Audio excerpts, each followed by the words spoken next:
Sean here with BaseMint Comics. It's Wednesday, July 22nd. Obviously, it's New Comic Book Day. There's a new episode of X-Men 97 out today that I have not watched yet, but I'm looking forward to watching it tonight. And, yeah. Weather is beautiful, so we're going to hit the trails up to our favorite comic book shop to pick up this week's books. Then I'll be back here to talk about stuff that I liked from last week, what I picked up this week. You know the drill. So let's hit the trails.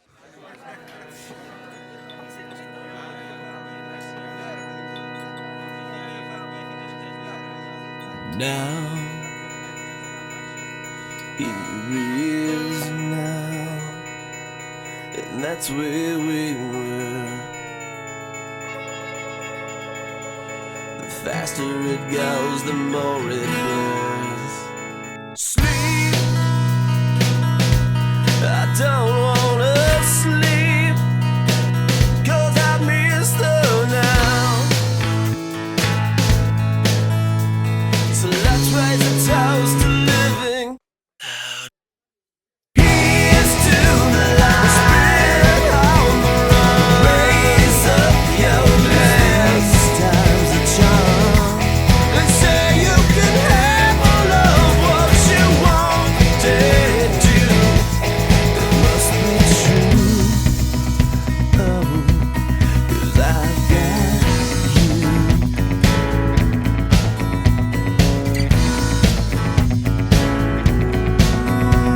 I want the ups to well outlast the downs.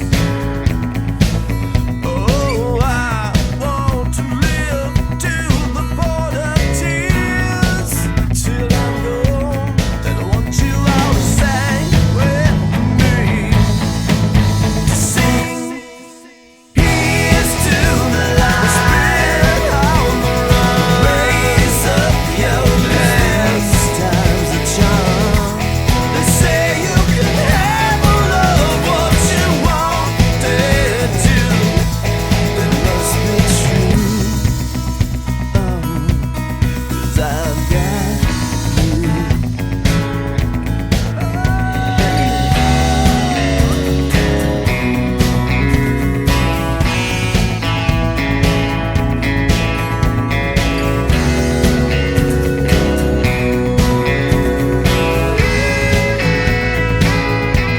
I want you all to sing with me. Sing. Here's to the light. Spin on the run. Raise up your glass. 'Cause these times are charm. Here's to the light. Spin on the run. Raise up your glass. These times are charm. Here's to the light. Spin on the run. Raise up your glass. Want the ups to well outlast the downs. Want the ups to well outlast the downs. Want the ups to well outlast the downs. Want the ups to well outlast the downs. All right, so we are back from the ride up to the shop. The tea is made, and so it's time to get into stuff that I liked from last week. Because I'm nothing if not topical.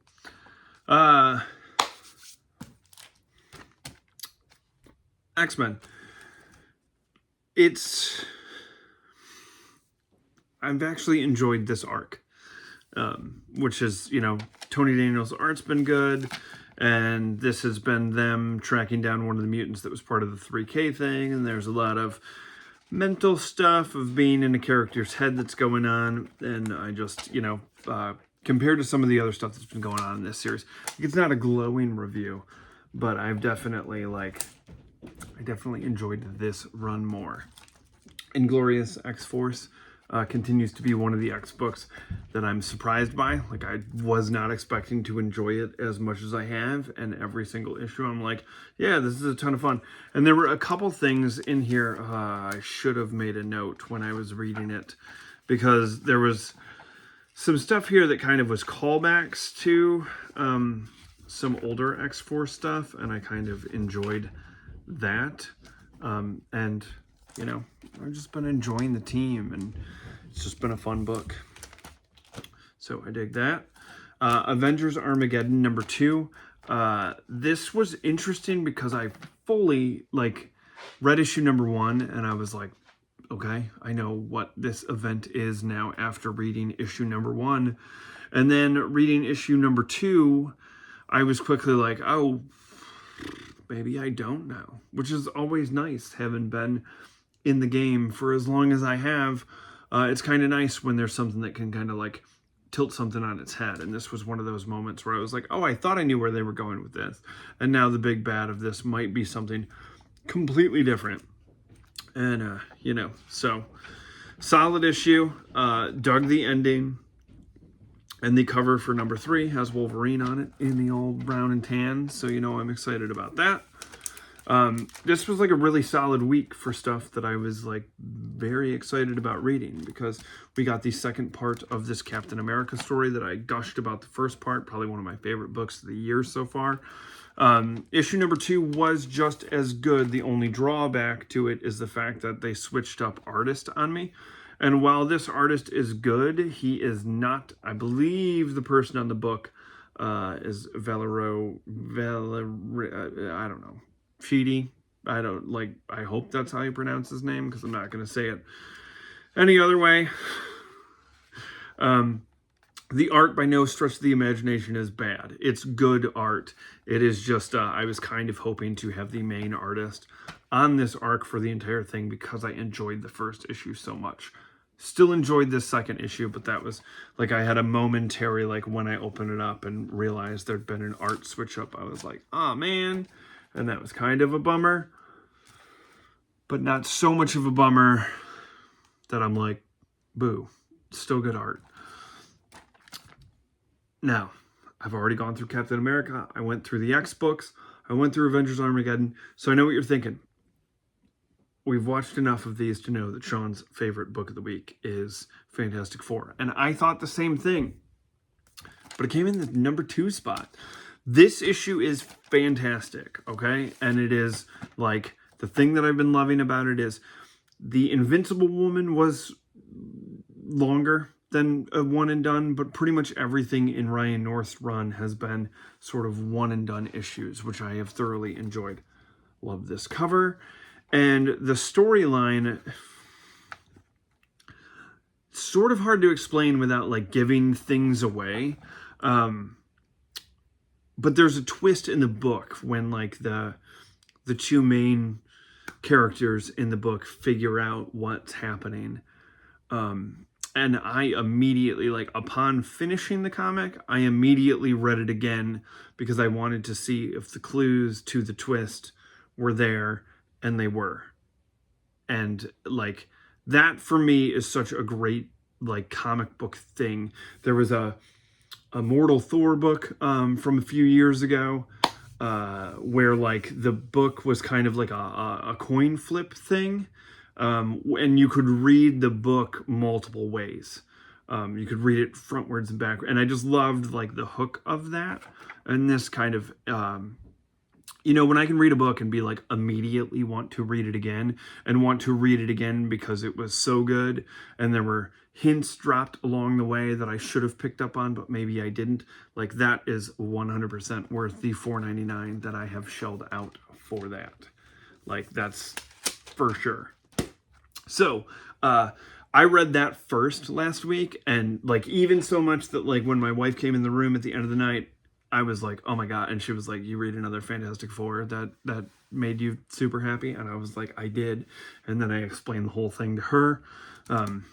Like, that's how jazzed I was about it. So I was like, great. It's gonna be another follow-up Wednesday after Fantastic Four came out, where I'm gonna pick Fantastic Four as my favorite book of the week. And then last night, I read Punisher versus Amazing Spider-Man #1, and I almost put this, as you know, if you watched last Wednesday's video, I almost put this back on the shelf because I was like, do I really want another force-fed movie tie-in? The Punisher and Spider-Man are going to be in, you know, Brand New Day coming out next week, and I don't want to. But then I was flipping through it, and I saw a page of Johnny and Pete talking, and I was like, well, hot damn, I do love the Johnny Storm Peter Parker dynamic. So I was like, sure, why not? I'll get it. And I am so glad that I did. Art was fantastic. Story was fantastic. Dan Abnett writes this. It clearly takes place in the, like, I did not realize this. I thought this was going to be some shoehorned in, like, movie thing, like a book I got from this week that I will talk about in a minute. Because actually when I got a couple pages into this, I like set it down and was like, damn, like this is so much better than the clearly movie tie-in synergy thing that's going on. And so this clearly takes place, and I know for a fact there's a couple things that are, yeah, there wasn't anything in the X-Force book, it was this. It is clearly like you get this title page, you know, and this is clearly an early meeting between Frank and Spider-Man. They've had a couple dust-ups. They kind of go through a little bit of the history here. But let me tell you, I laughed out loud during this multiple times. Not just once, but multiple times. Abnett was killing it in this. Peter is written fantastically. Frank is written great.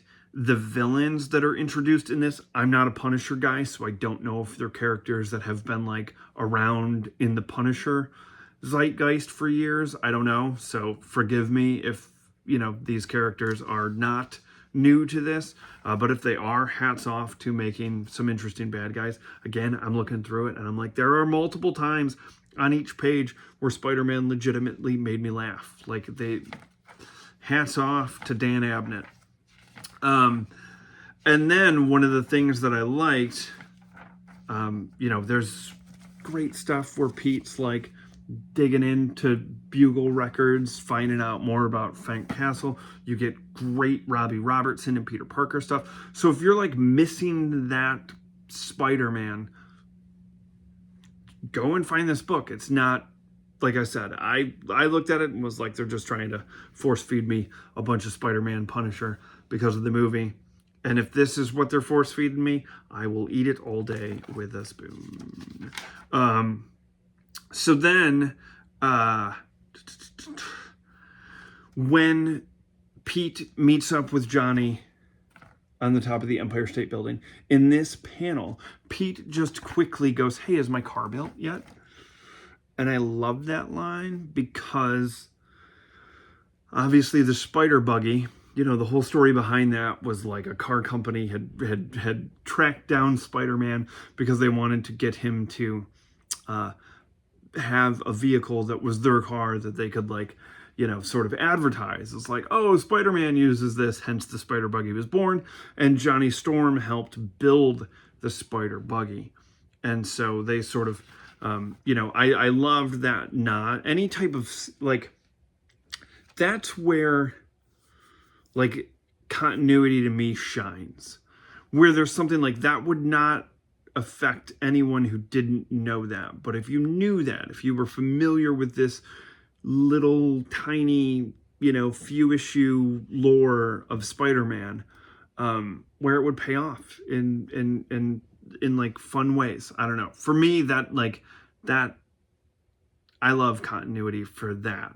I mean, I love continuity for lots of things, but when they can do that sort of thing, like, that's where it really shines for me.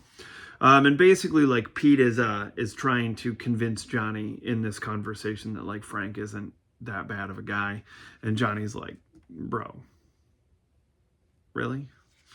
And so I, you know, we are clearly dealing with a naive younger Spider-Man, and I do feel like they lay that groundwork without being idiots about it. You know, like, this, none of this feels forced. This feels like it fits into continuity well.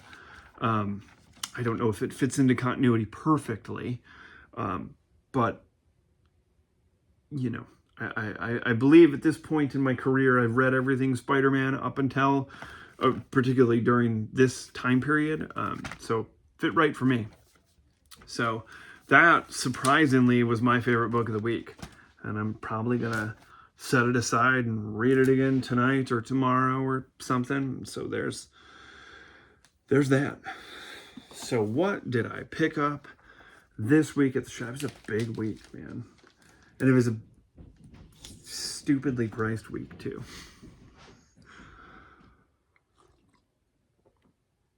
Aren't they all, though? Spider-Man Long Way Home, issue number 2. I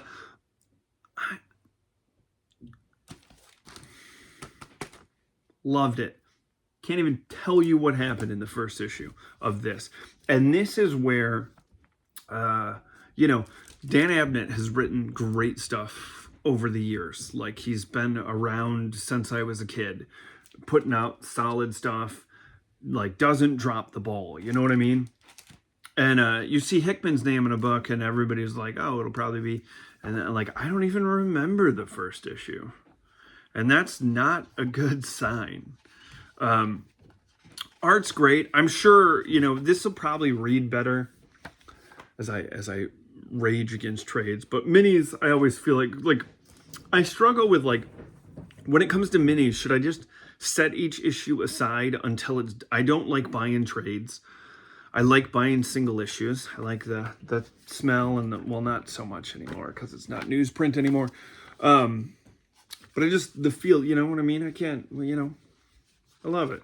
But I don't know if these are things that I should, like... Oh, I should probably set the minis aside and just read them in one sitting, as opposed to an ongoing. And that's something that I've, like... You know how we all set rules, and, you know, I have a buddy who reads, like, the stuff he's least excited about first. And I know people who read the stuff they're most excited about first. I tend to not be able to wait for the stuff that I'm really excited about. And I applaud anyone who does it in the reverse order. Hats off to you. It would probably be better, but I'd have to, like, rewire my brain not to be jazzed about the things that I absolutely love. And I use kind of the back end stuff to be like, do I need to make cuts? And that's where I would make cuts. Like, if it sits around, I'm looking at you, Sorcerer Supreme Scarlet Witch. If that sits around until the following Wednesday, there's a good chance that it should just get dropped. But when it comes to minis, I think I need to, like, I'll just set this aside. But then again, this is a mini, and I had a fucking blast with it. So this is what I mean.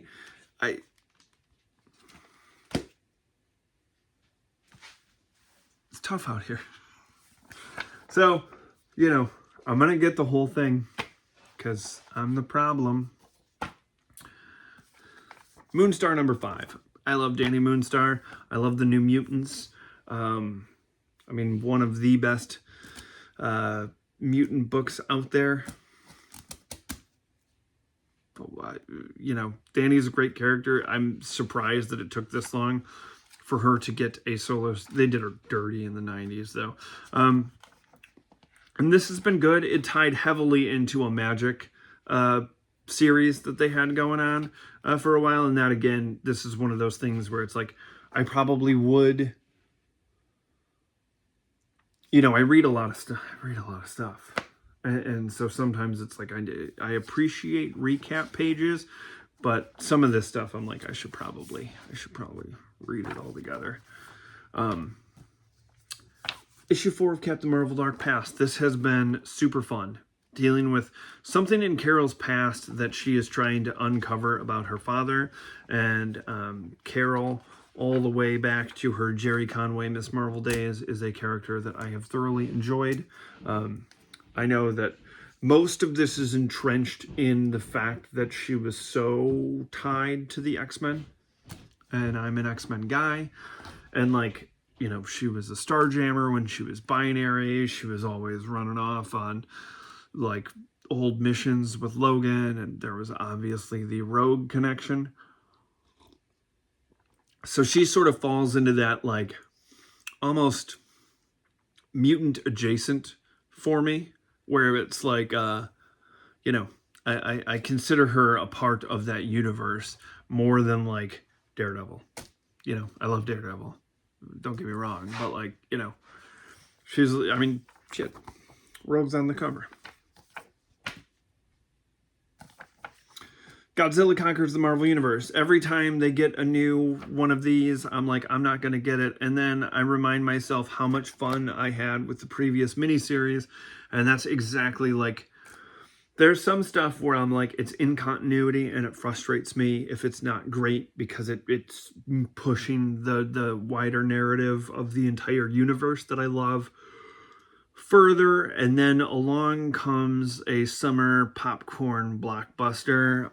And this one where it's like a multiversal Doom leading a team of Miles Morales, Human Torch, Emma Frost, Man-Thing, and Robbie Reyes, Ghost Rider. And I'm like, well, that'll be fun.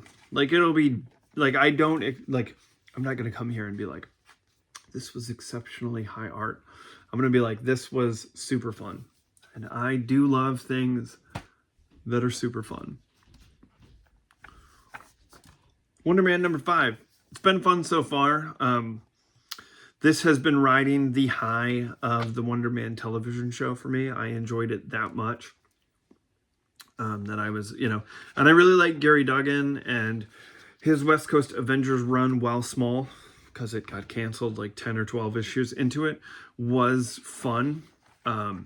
It was not old school 80s, 90s West Coast Avengers, you know, it was a little more tongue-in-cheek and a little wackier than probably most West Coast Avengers fans would want it to be. But I enjoyed it. And this has been equally as fun. So, and if there's anything, you know, you'll get to know on Wednesdays where I'm like, please let these things be fun. There are also things where I'm like, geez, I wish they would stop going to this well.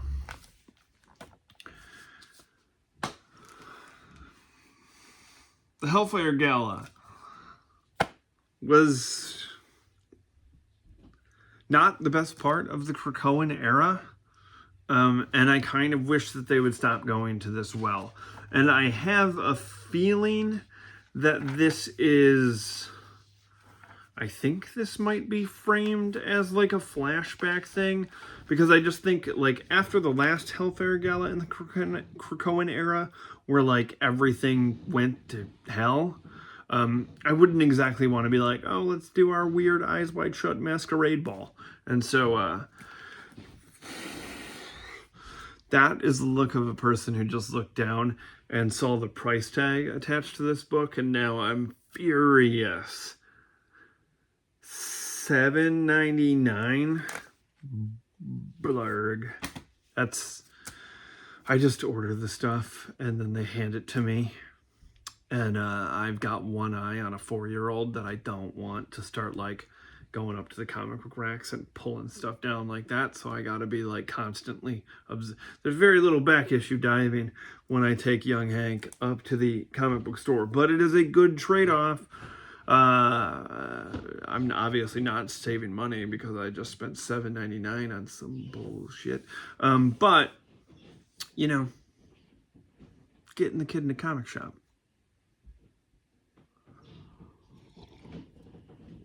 What are you going to do? Wolverine number 24.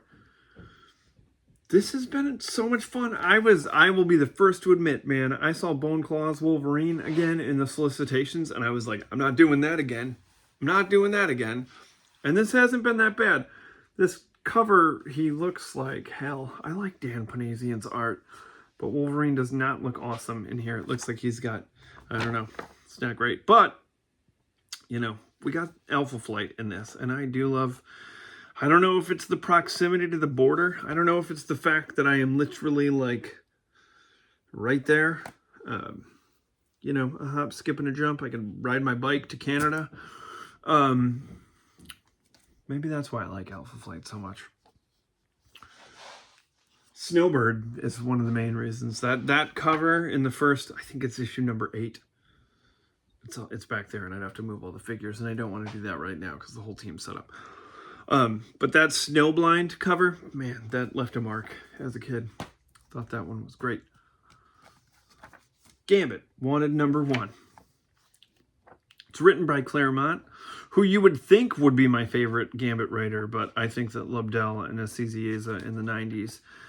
I mean, really, in retrospect, like, I appreciate Claremont for creating the character. I love the character, but my fascination with the character and love for the character stems from the 90s Lobdell, Fabian Azizieza era, and the cartoon.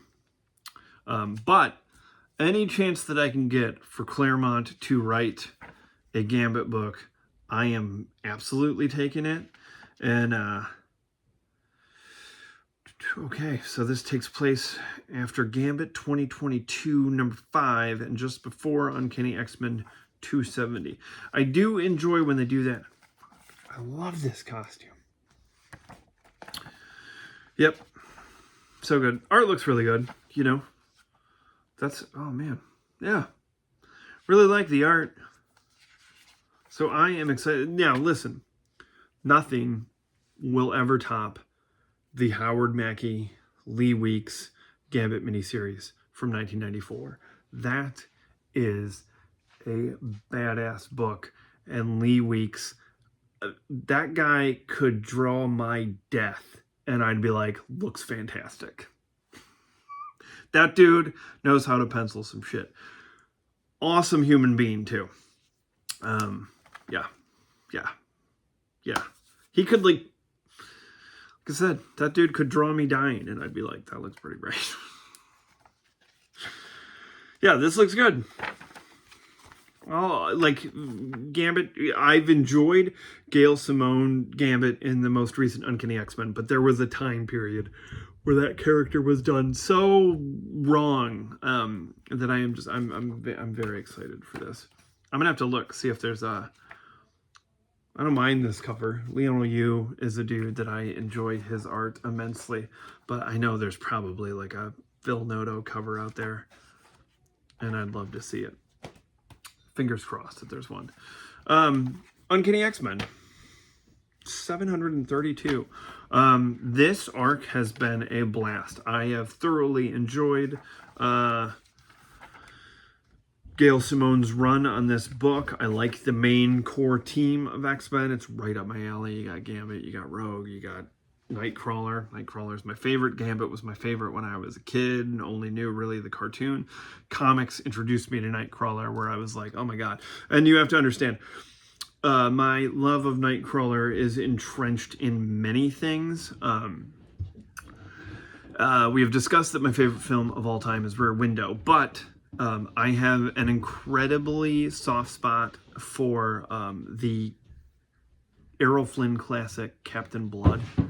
Just one of the greatest pirate movies ever put to film. Love it. And so the swashbuckling aspect of, and obviously, like, I was raised in a religious household.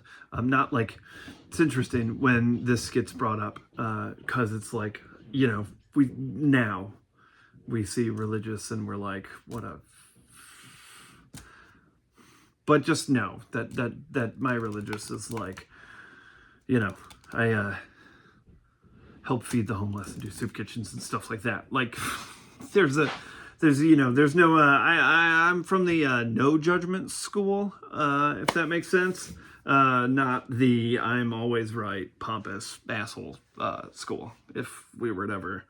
This is a better conversation to have in person than on the internet, but what are you gonna do? Anyways, this arc rules. I enjoy the Outlier kids. I think Calico's awesome. I don't know, like, I continuously bring this up, but like when the Gen X kids were initially brought into the X-Men, I loved that, like, the organic of like it being a small group. I talk about like when all the kids in New X-Men were introduced, when the school was like Grant Morrison era running as a school and not kind of like, yeah, we're a school, but it's really just our house and our base of operations.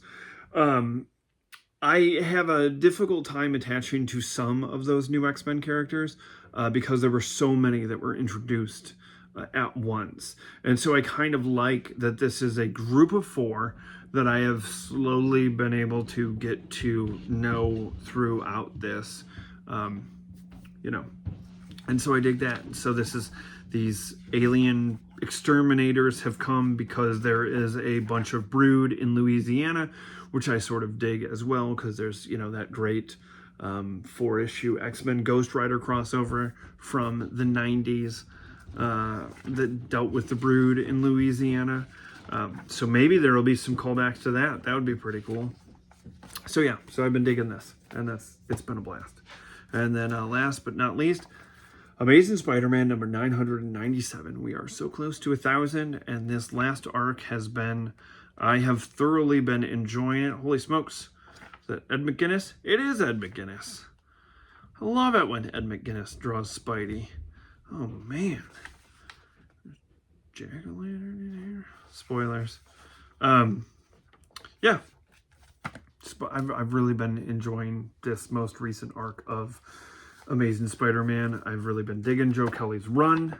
And so I am happy with the way that that's going, and happy with the fact that we are getting closer and closer to issue number 1,000. That's going to be pretty exciting. So yeah, so man, so much good stuff that I'm excited to read. X-Men 97 episode 6 came out today. I'm excited to read that. I am still entrenched in plumbing issues in the house, but I think I am finally getting to that hole in my office wall this weekend. So hopefully that'll get patched up soon, and then I'll be able to, like, finally, after just 2 months of ripping this place apart and worrying about everything, and when one thing went wrong, another thing went wrong. So I'm looking forward to all of that stuff sort of getting ramped up so that I can, you know, fully relax, because I'm constantly checking drains and pipes and things, and constantly, like, I'm looking forward to the day where I'm not like, is something leaking? It's what's happening, so on and so forth. So I'll get there. I've been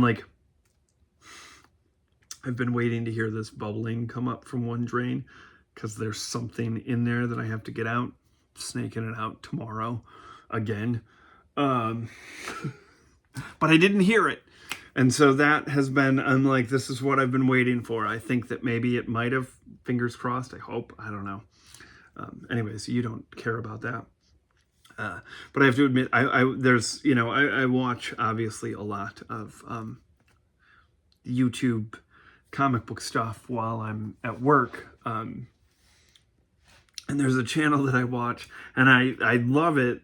Dude's great. It's called Heroes and Villains. But sometimes I think that he's, I don't know where his room is that he records, but I swear in the background, and it might be like a fish tank. It could be a fish tank, but it always makes me think that there's some, because I'm so traumatized after the water incident, that I'm always yanking my headphones off, because I'm like, is that my voice? So there's that.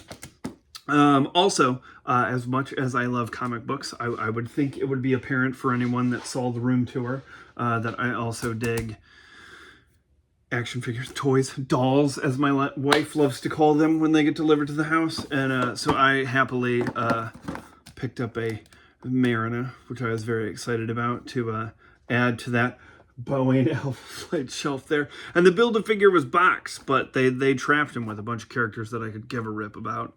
So there is that. So I was jazzed about that. Arrived in the mail the other day, and the one that I was most excited about, which, you know, you wouldn't be, you know, you'd be hard pressed to not understand why, is 80s Outback Psylocke. And I am still, as much as I'm jazzed for this Psylocke, I still want pink, fluffy Captain Britain Psylocke. I love this. I'm glad that I get to open, that I get to open this and display it with my Outback era X-Men. buy my Outback era X-Men Art Adams poster that hung over my bed as a child.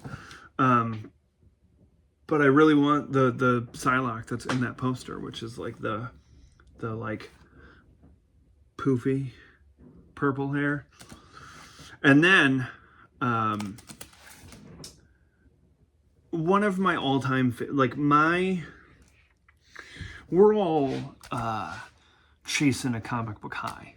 There's something that happened that you read in comics whenever you got into comics that hooked you, and like you've been chasing that forever. And mine is Uncanny X-Men 283, maybe. Bishop is chasing Trevor Fitzroy through the Morlock tunnels and stumbles upon the area of the Morlock tunnels where, when he was in the future, he saw a distorted message about the traitor to the X-Men. And when I saw this, I was like, holy smokes, like somebody's going to betray the X-Men. And you know, like this haunted me.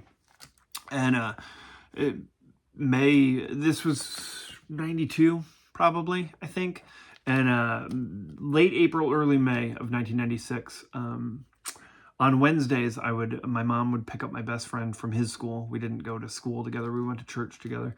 And on Wednesdays, we had like a church, like catechism thing was what it was called, where we like, you know, you hit an age where you'd like be able to take communion or whatever. But you had to go through this class. And it was Wednesdays after school. And so we'd go to the comic book store and then go there. And then afterwards, like my parents and his parents would have dinner, you know, play cards, and we'd read comics and play with our toys. Great times. And on this particular Wednesday, like I flipping through my book and I open up Onslaught X-Men, and fucking hell, the message was complete. Like that thing from 4 years prior that was disjointed, and like some of the letters were like out because like the tape or whatever, you know, it was complete. And that is the, like, I mean, my brains were in the back of the car when I flipped that page and saw that. I was like, oh my God, I finally get to know, like 4 years of wondering what the missing words were, and it was finally there. I was so jazzed. So Onslaught's a big deal to me. That crossover was a big deal to me. That summer as a kid was a big deal to me. And I know people are out there and they're like, that sucked. And I get it. I understand. I hear the bubble. But to me, you know, just everything was clicking on that. And so the one thing I love about the figures is when they make them more comic book accurate. And so they had announced this Onslaught that was like shinier, but it was a Target exclusive. And I went to the Target today that was like the Target I would have gone to that year that storyline came out. And lo and behold, they had one in the back. So I am pretty jazzed about opening that up and putting it on the shelf and, you know, 100% playing with it. So there's that. So there's your little figure thing for a while. Yeah, so that is New Comic Book Wednesday. Cornerbox Classics coming up maybe this weekend, maybe Monday. Who knows? That might be the schedule that it's on now, but it will get done. Just depends on. It's a busy weekend, and there's more. Obviously, I heard the bubble. So yeah, I gotta work through some plumbing stuff. So if Cornerbox is delayed, that's why. Anyways, I hope everybody enjoys their new comics. I hope you don't have plumbing issues, and thanks for taking this ride with me. Bye.